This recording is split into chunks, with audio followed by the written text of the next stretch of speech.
আমার ভাবতে খুব মানে অবাক লাগে যে আমরা দুদিন চেষ্টা করি যেন সফলতা পেয়ে যেতে চাই, যেন আমাদের একটি নিরাশ আমাদের মনকে হরণ করে নিয়ে যায়।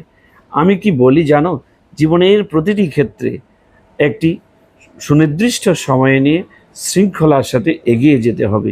তুমি যারা সফল হয়েছে তাদের জীবন দেখলে বুঝতে পারবে যে কোনো বিষয়ে সফল হতে গেলে তোমাকে অবশ্যই অক্লান্ত পরিশ্রমের মাধ্যমে তোমাকে সময়ের প্রতি শ্রদ্ধা রেখে তোমাকে এগিয়ে যেতে হবে। তাড়াহুড়া করে জীবনের কোনো কিছু কিন্তু সুশৃঙ্খলভাবে অর্জন করার কোনো উপায় নেই। জীবনে যারা বড় হয়েছে তাদের ইতিহাস দেখলে আমার মনে হয় তুমি অনেকটা আশ্বস্ত হবে। হিমালয়ের চূড়ায় যারা গেছে, চাঁদে যারা গেছে, একদিনে কিন্তু হয়নি। সুতরাং এসো আমরা সবাই সেটিকে অনুকরণ করে আমরা স্থির থাকি, আমরা অবশ্যই সফল হব।